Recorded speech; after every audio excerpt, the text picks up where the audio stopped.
Skyscrapers by Libby Romero. A history of height. Throughout time, people have been fascinated with tall buildings. Ancient Egyptians built pyramids for their pharaohs. Later on, people built tall towers and giant cathedrals out of mortar and stone. But in the 1880s, two new ideas changed everything. One was using an iron and steel skeleton to support a building. The other was the invention of a safe passenger elevator. Now buildings could be bigger, taller, and stronger. The skyscraper was born. Famous skyscrapers. People first used the word skyscraper to describe a building in 1885. That's what they called the Home Insurance Building in Chicago, Illinois, USA. It was 10 stories, 138 feet tall, and had an iron and steel skeleton. Since then, people's ideas about skyscrapers have changed. Many skyscrapers are still built out of steel, but whether or not a building is called a skyscraper depends on how it compares to other buildings in the area. If a building stands out above other buildings, even if it is quite short, people could consider it to be a skyscraper. Over time, there have been many famous skyscrapers. Some are famous because of their height. In 2017, the world's tallest skyscraper is the Burj Khalifa in Dubai, United Arab Emirates. It is 2,717 feet tall and has 163 floors. Other skyscrapers are famous because of their design. The Shanghai World Financial Center, 1,614 feet in China, has a four-sided hole cut out of its top. Some people think the building looks like a giant bottle opener. And the Burj Al Arab, 1,053 feet in Dubai, is shaped like a giant boat sail. Some skyscrapers are famous because they create a skyline that makes the city easy to recognize. Hong Kong is a great example. There are more skyscrapers here than anywhere else in the world. Other cities with famous skylines include New York City, Shanghai, China, Dubai, UAE, and Sydney, Australia. Why build skyscrapers? When you see a giant skyscraper, one question you may ask is, why would people build something that tall? The answer most likely has to do with money, space, and technology. That's why people first started building skyscrapers. In the early 1800s, New York City became the finance center of the United States. But in 1835, a giant fire destroyed nearly 700 buildings in a section of the city called Manhattan. Everything had to be rebuilt. But land was expensive, and more people kept moving to the city.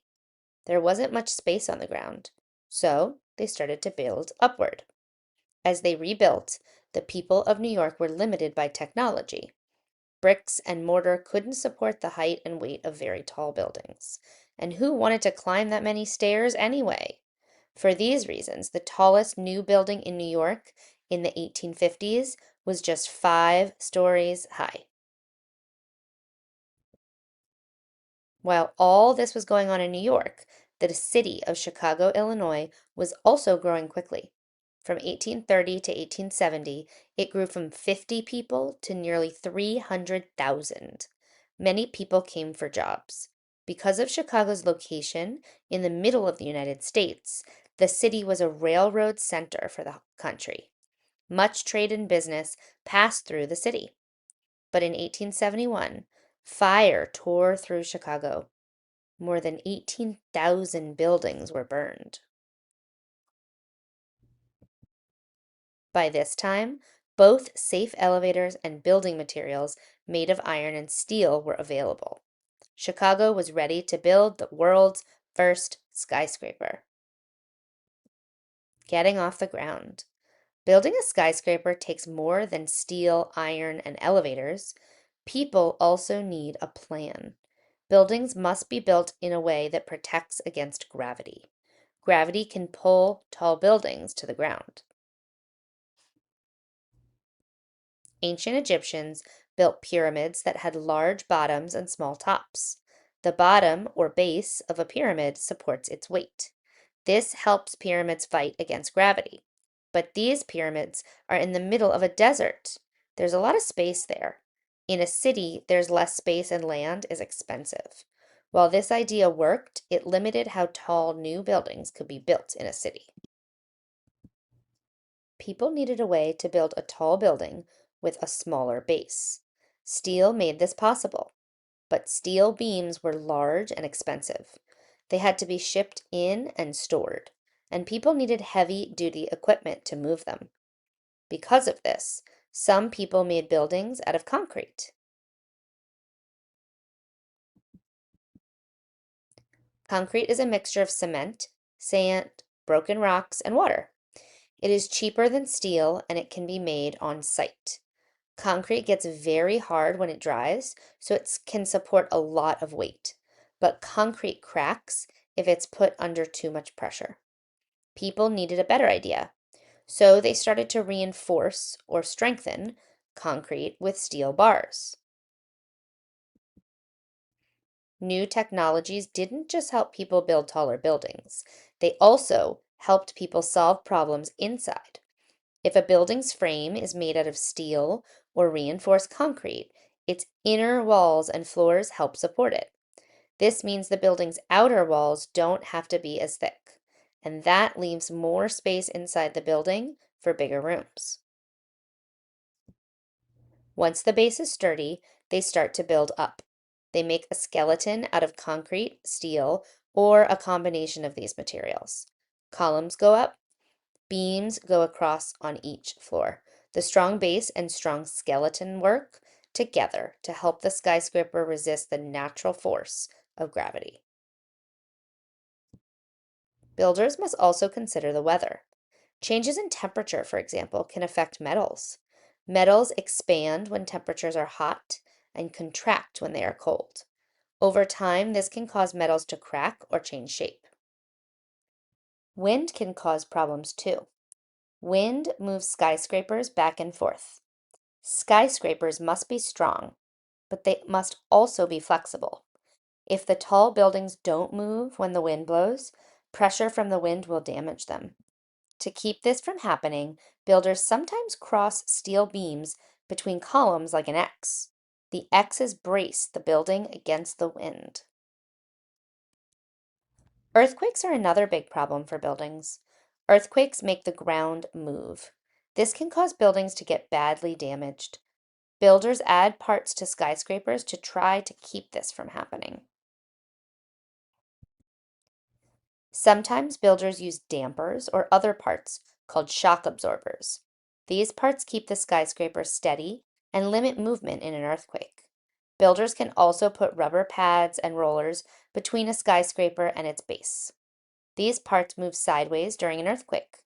They carry the weight of the building with them. So the building moves, but it doesn't fall over.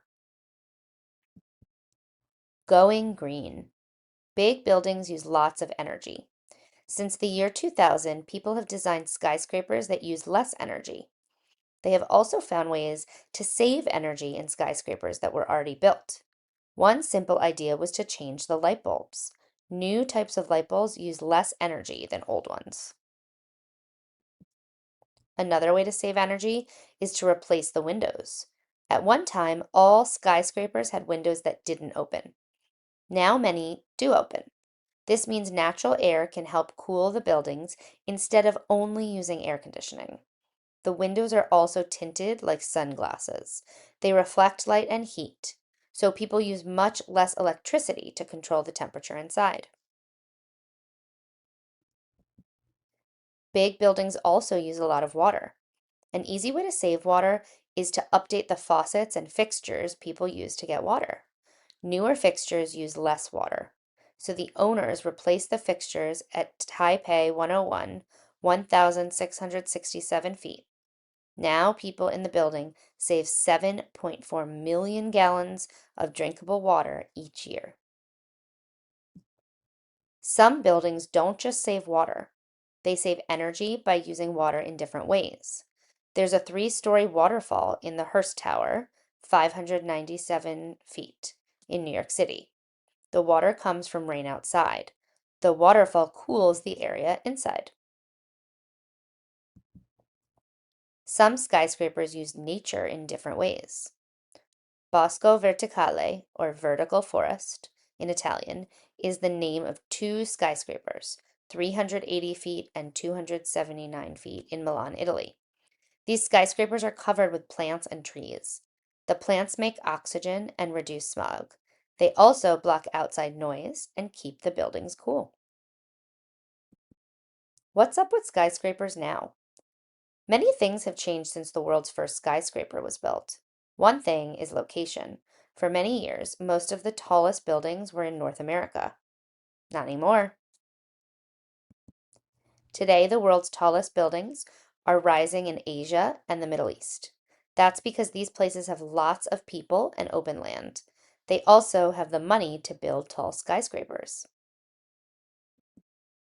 Another thing that has changed since the first skyscrapers were built is height. Today, skyscrapers are much taller than they used to be. The first building to change people's ideas about height was the Chrysler Building in New York. Completed in 1930, it won the title of world's tallest building. It was the first super tall skyscraper ever built. Today, any building taller than 984 feet, the height of the Eiffel Tower in Paris, France, is called a super tall. There are now more than 100 super talls. But super tall doesn't seem to be tall enough anymore. People have started to build mega tall skyscrapers. These buildings, which are at least 1,968 feet tall, are more than twice as tall as the shortest super tall. For now, just three megatalls rule the skies. But that will change. Builders hope to finish the Jeddah Tower in Jeddah, Saudi Arabia in 2018. It will be at least 3,281 feet tall. The sky isn't the limit anymore.